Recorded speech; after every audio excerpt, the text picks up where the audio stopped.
नमस्कार, world news में आज हिंदुस्तान पर लगा अमेरिका का भारी भरकम टैरिफ। अमेरिका की तरफ से हिंदुस्तान पर 50% टैरिफ लागू कर दिया गया है।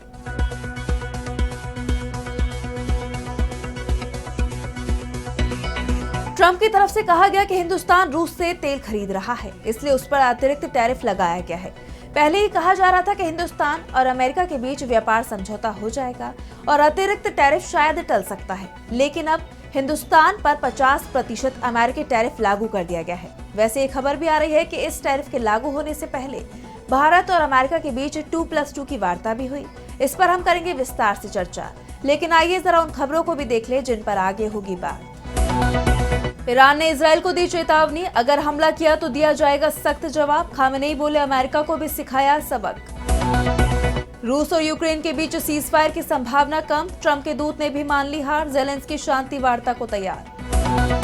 बांग्लादेश में चुनाव की तैयारियों में जुटे सियासी दल, बीएनपी का बड़ा ऐलान, चुनाव में नहीं करेंगे जमात इस्लामी से गठबंधन। और चलते चलते में देखेंगे धरती पर फटते परमाणु बमों से संकट में घिरा जीवन, 80 साल में हो चुके हैं 2000 परमाणु विस्फोट।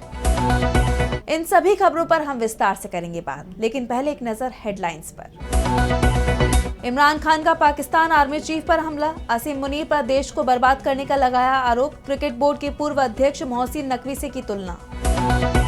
शिकागो में सेना भेजने की धमकी पर गवर्नर प्रित्जकर का ट्रंप को करारा जवाब, आप यहाँ ना आए, आपकी जरूरत नहीं।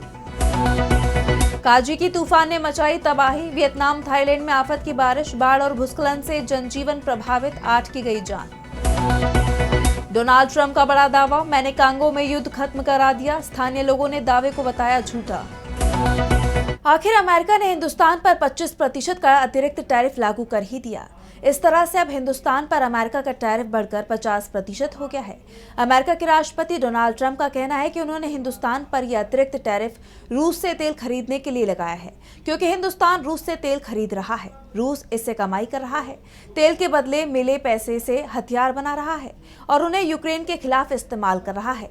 वैसे खबर ये भी आ रही है कि हाल ही में जब ट्रंप की मुलाकात अलास्का में रूसी राष्ट्रपति व्लादिमीर पुतिन से हुई, तो ट्रंप खुद रूस के साथ ऊर्जा डील करने की कोशिश कर रहे थे, लेकिन रूस से व्यापार करने पर हिंदुस्तान पर टैरिफ लगा दिया है। ट्रंप ने अपने ट्रुथ सोशल प्लेटफॉर्म पर तेल बैरल के साथ अपनी एक तस्वीर पोस्ट की है। तस्वीर में लिखा है, अमेरिका पहले और अमेरिका वापस आ गया है।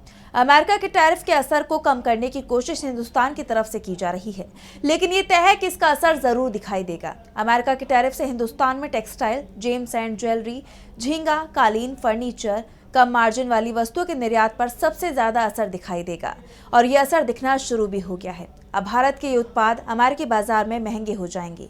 भारत पर ज्यादा टैरिफ का फायदा वियतनाम, बांग्लादेश, कंबोडिया और यहाँ तक कि चीन और पाकिस्तान को मिलेगा। Think tank global trade research initiative यानी GTRI की रिपोर्ट में दावा किया गया है कि भारत का अमेरिका को उत्पाद निर्यात 2025-26 में घटकर 49.6 अरब डॉलर रह सकता है, जो पिछले वित्त वर्ष में लगभग 87 अरब डॉलर था। अमेरिकी टैरिफ के असर के चलते हिंदुस्तान में कई टेक्सटाइल कंपनियों में छटनी का काम शुरू हो गया है, तो कई कंपनियों के बंद होने का संकट भी खड़ा हो गया है। इस बीच ट्रंप ने एक बार फिर भारत और पाकिस्तान के बीच हुई जंग को रुकवाने का क्रेडिट लिया है। व्हाइट हाउस में हुई कैबिनेट मीटिंग के दौरान ट्रंप ने कहा, जिस दिन सीज फायर हुआ उसी दिन मैंने हिंदुस्तान के पीएम नरेंद्र मोदी को फोन किया था। मैंने पीएम मोदी से कहा, आपके और पाकिस्तान के बीच क्या चल रहा है। उस समय बहुत नफरत थी, ये सब बहुत लंबे समय से चल रहा है, अलग अलग नामों से हजारों सालों से चल रहा है। मैंने कहा कि मैं आपके साथ कोई व्यापार डील नहीं करना चाहता, आप लोग परमाणु युद्ध कर लेंगे। मैंने कहा कि कल मुझे दोबारा कॉल करें, लेकिन हम आपके साथ कोई डील नहीं करने वाले हैं, या आपके ऊपर इतने भारी टैरिफ लगाएंगे कि आपका सिर चकरा जाएगा। मेरे फोन के 5 घंटे बाद ही पीएम मोदी ने सीज फायर को मंजूरी दे दी। 5 घंटों के अंदर ये सब हुआ। हो सकता है कि अब दोबारा शुरू हो जाए, मुझे नहीं पता, मुझे नहीं लगता, लेकिन अगर ऐसा हुआ तो मैं रोक दूंगा। हम ऐसी चीजें होने नहीं दे सकते। आप जानते हैं कि ट्रंप इस तरीके के दावे 40 से ज्यादा बार कर चुके हैं, लेकिन हिंदुस्तान की तरफ से हर बार इसे खारिज किया गया है और अब अमेरिका की तरफ से हिंदुस्तान पर 50% का टैरिफ लगा दिया गया है। और अब बात ईरान की। ईरान ने एक बार फिर साफ कर दिया है कि वो जंग के लिए तैयार है। ईरानी विदेश मंत्री अब्बास अरागची ने साफ कर दिया कि अगर इजरायल दोबारा हमला करता है तो उसे इस बार और मजबूत जवाब मिलेगा। इजराइल के साथ भविष्य में टकराव की संभावना बनी हुई है। अराक्ची इस्लामिक सहयोग संगठन यानी OIC के देशों की विदेश मंत्रियों की बैठक में हिस्सा लेने के लिए सऊदी अरब के जद्दा पहुंचे थे, जहां उन्होंने कहा कि जून में 12 दिनों तक चले युद्ध के दौरान इजराइल और ईरान अपने किसी भी लक्ष्य को हासिल नहीं कर पाए। हमने आखिरी समय तक हमले जारी रखे, जबकि इजराइल को लगा कि वो हमें 48 घंटों के भीतर रोक सकते हैं। बाद में इजराइल की तरफ से युद्ध विराम का प्रस्ताव आया था, जिसके बाद जंग रुक गई। इजराइल ने बिना शर्त युद्ध विराम का अनुरोध किया, क्योंकि इजराइल की तरफ से शांति के लिए कोई भी शर्त नहीं रखी गई थी, इसलिए हमने उसे मंजूर कर लिया। लेकिन इजराइल ईरान पर दोबारा हमला करेगा तो ईरान एक और युद्ध के लिए तैयार है।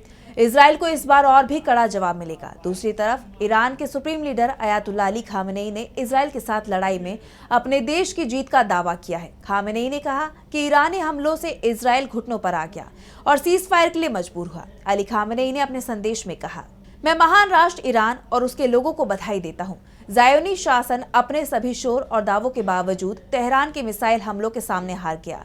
हमने इस लड़ाई में उनको जबरदस्त चोट पहुंचाई। खामेनेई ने अपने बयान में कहा कि ईरान की परमाणु सुविधाओं पर हमला करके अमेरिका को भी कुछ खास हासिल नहीं हुआ है। हमने भी क्षेत्र में अमेरिका के प्रमुख ठिकानों में से एक पर हमला किया और उनको बता दिया कि हम क्या कर सकते हैं। और अब बात रूस और यूक्रेन के बीच चल रही जंग की। अमेरिका के राष्ट्रपति डोनाल्ड ट्रंप दोनों ही देशों को सीज फायर के लिए धमका रही हैं। वैसे ट्रंप ने दावा तो ये भी किया था कि जैसे ही वो अमेरिका के राष्ट्रपति बनेंगे 24 घंटे में सीज फायर करा देंगे, लेकिन 6 महीने बाद भी जंग थम नहीं रही है और अब ये भी कहा जा रहा है कि इस साल भी जंग चलती रहेगी। डोनाल्ड ट्रंप के विशेष दूत स्टीव विटकॉफ ने भी इसे कबूल कर लिया है कि ट्रंप सीज फायर कराने में नाकाम हो गए हैं। विटकॉफ ने कहा कि जिस तरीके से बात चल रही है उससे नहीं लग रहा है कि ये युद्ध रुकने वाला है। वैसे ट्रंप की तरफ से जरूर ही कहा जा रहा है कि सीज फायर कराना मुश्किल है, लेकिन वो इसमें कामयाब जरूर हो जाएंगे। एक बार फिर ट्रंप ने कहा कि अगर रूसी राष्ट्रपति व्लादिमीर पुतिन यूक्रेन के साथ युद्ध विराम पर सहमत नहीं होते तो वो रूस की अर्थव्यवस्था पर दबाव बढ़ाने के लिए प्रतिबंधों और टैरिफ का सहारा लेंगे। ट्रंप ने कहा कि हम युद्ध को खत्म करना चाहते हैं। हम आर्थिक प्रतिबंधों की बात कर रहे हैं क्योंकि हम विश्व युद्ध में नहीं पड़ना चाहते। अगर मुझे लगता है कि हम कोई समझौता नहीं करा पा रहे हैं तो मैं प्रतिबंध और टैरिफ जैसे कदम उठा सकता हूं। ट्रंप रूस को धमकी दे रहे हैं, लेकिन रूस पर इन धमकियों का कोई असर नहीं पड़ रहा है। उल्टा रूस की सैन्य तैयारियों ने जरूर अमेरिका और उसके सहयोगी देशों की नींद उड़ा दी है। सैटेलाइट इमेज में खुलासा हुआ है कि पोलैंड और लिथुआनिया के बीच स्थित कालिनिनग्राद पर रूस जासूसी अड्डा बना रहा है, क्योंकि ये क्षेत्र नेटो सदस्य पोलैंड और लिथुआनिया के बीच स्थित है, जिससे पूरे नेटो की चिंता बढ़ गई है। हालांकि रूस ने नेटो के गेट पर इस अड्डे की पुष्टि नहीं की है, लेकिन यूक्रेन और रूस के बीच चल रही जंग के बीच नेटो के गेट पर रूसी जासूसी अड्डे ने जरूर पूरे यूरोप की चिंता पैदा कर दी है। इस बीच यूक्रेन की तरफ से जरूर रूस से बातचीत की बात कही गई है। यूक्रेन के राष्ट्रपति वोलोदिमीर ज़ेलेंस्की ने रूस के साथ शांति वार्ता के लिए एक नया प्रस्ताव सामने रखा है। उन्होंने वीडियो संदेश जारी कर कहा कि तुर्की, खाड़ी देश और यूरोप के कुछ देश ऐसे हैं जो रूस और यूक्रेन के बीच बातचीत की मेजबानी कर सकते हैं। हमारी तरफ से युद्ध खत्म करने के लिए पूरी तैयारी होगी।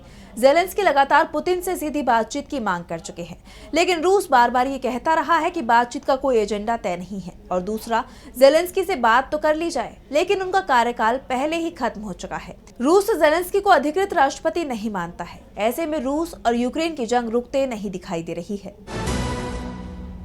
और अब बात बांग्लादेश की। बांग्लादेश के मुख्य सलाहकार मोहम्मद यूनुस पहले ही साफ कर चुके हैं कि बांग्लादेश में संसदीय चुनाव फरवरी 2026 में होंगे और जनता जिसे भी सरकार बनाने के लिए चुनेगी वो उसे सत्ता सौंप देंगे। शेख हसीना की पार्टी अवामी लीग को पहले ही चुनाव में हिस्सा लेने से रोक दिया गया है। ऐसे में बांग्लादेश नेशनलिस्ट पार्टी यानी BNP अकेला ऐसा दल बचा है जिसका प्रभाव पूरे बांग्लादेश में है। बेगम खालिदा जिया के नेतृत्व वाली BNP इन चुनावों में सत्ता की सबसे मजबूत दावेदार मानी जा रही है और वो सत्ता में वापसी के लिए पूरी ताकत के साथ मैदान में उतरने को तैयार भी दिखाई दे रही है। इसके लिए वो देश के दूसरे सियासी दलों से गठबंधन करने की तैयारी में है, लेकिन BNP ने साफ कर दिया है कि वो जमात इस्लामी के साथ कोई गठबंधन नहीं करेंगे, जबकि जमात के साथ BNP का गठबंधन 25 साल से भी ज्यादा पुराना है। दोनों ही दलों ने 2001 में मिलकर सरकार बनाई थी। खालिदा जिया के नेतृत्व वाली सरकार में जमात के 2 सदस्यों को मंत्री पद दिया गया था, लेकिन अब कट्टरपंथी विचारधारा वाली जमात से BNP किनारा करते हुए दिखाई दे रही है। BNP की स्थायी समिति के सदस्य सलाहुद्दीन अहमद ने साफ कर दिया कि चुनाव में जमात इस्लामी के साथ किसी भी तरह का गठबंधन नहीं किया जाएगा। जमात इस्लामी को बांग्लादेश की कट्टर पार्टी माना जाता है। शेख हसीना के समय इस पार्टी के कई नेताओं को जेल में डाल दिया गया था। अब जब शेख हसीना को देश छोड़ना पड़ा है तो जमात इस्लामी की नजर भी देश की सत्ता पर है। बीएनपी नेता सलाहुद्दीन ने कहा कि हमारी पार्टी उन दलों के साथ हाथ मिला सकती है जिन्होंने 1 साल पहले हुए आंदोलन में हिस्सा लिया था और वो अगली सरकार का हिस्सा भी हो सकते हैं। बीएनपी कई इस्लाम समर्थक पार्टियों के साथ बातचीत कर रही है। हालांकि अभी तक कुछ भी तय नहीं हुआ है, पर यह तय है कि हम जमात इस्लामी से गठबंधन नहीं करेंगे। और अब चलते चलते में बात करेंगे परमाणु बम से हो रहे बड़े नुकसान की। मौजूदा वक्त में रूस यूक्रेन युद्ध के दौरान पुतिन ने खुलेआम परमाणु हथियार इस्तेमाल करने की धमकी दी है, क्योंकि नेटो की तरफ से यूक्रेन को दी जा रही सैन्य मदद से पुतिन नाराज हैं। खबरें यहां तक आ रही थी कि नेटो अपने सैनिकों को भी यूक्रेन भेज सकता है, जिसके बाद पुतिन ने भी परमाणु युद्ध की धमकी दी थी। फरवरी 2024 में पुतिन ने कहा, रूस तकनीकी रूप से परमाणु युद्ध के लिए तैयार है। उधर चीन भी तेजी से अपने परमाणु हथियार बढ़ा रहा है। लेकिन क्या आप जानते हैं कि पिछले 80 सालों में हमारी धरती पर 2000 से ज्यादा परमाणु बम फटे हैं। हिरोशिमा नागासाकी से लेकर आज तक इन धमाकों ने सिर्फ इतिहास ही नहीं बल्कि आज की राजनीति, पर्यावरण और इंसानियत को भी गहराई से प्रभावित किया है। लगभग 80 साल पहले 1945 में हिरोशिमा और नागासाकी पर गिरे परमाणु बमों ने दुनिया को हमेशा के लिए बदल दिया। इन बमों ने लाखों जानें ली और रेडियो एक्टिव प्रदूषण से आने वाली पीढ़ियों को भी बीमारियों, कैंसर और जन्म दोषों का शिकार बनाया। जापान में आज भी 5 लाख से ज्यादा हिबाकुशा यानी परमाणु हमले के पीड़ित जीवित हैं, जो उस त्रासदी की दर्दनाक कहानी कहते हैं। इन हमलों के बाद दुनिया में परमाणु हथियारों की होड़ शुरू हो गई। अमेरिका के बाद सोवियत संघ, ब्रिटेन, फ्रांस और चीन भी इस क्लब में शामिल हो गए। 1945 से अब तक 2000 से ज्यादा परमाणु विस्फोट हो चुके हैं, जिनमें से 528 खुले वातावरण में हुए हैं। इन धमाकों से रेडियो एक्टिव पार्टिकल हवा में फैलकर पूरी दुनिया को प्रदूषित कर रहे हैं। मार्शल द्वीप, कजाकिस्तान, अल्जीरिया, ऑस्ट्रेलिया जैसे कई इलाकों के लोग आज भी कैंसर और आनुवांशिक बीमारियों से जूझ रहे हैं।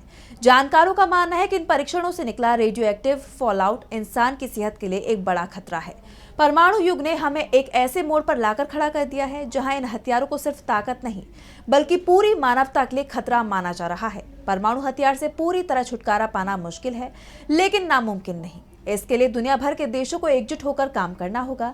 जब तक दुनिया के सबसे ताकतवर देश खुद इस दिशा में पहल नहीं करते, तब तक ये काम अधूरा ही रहेगा।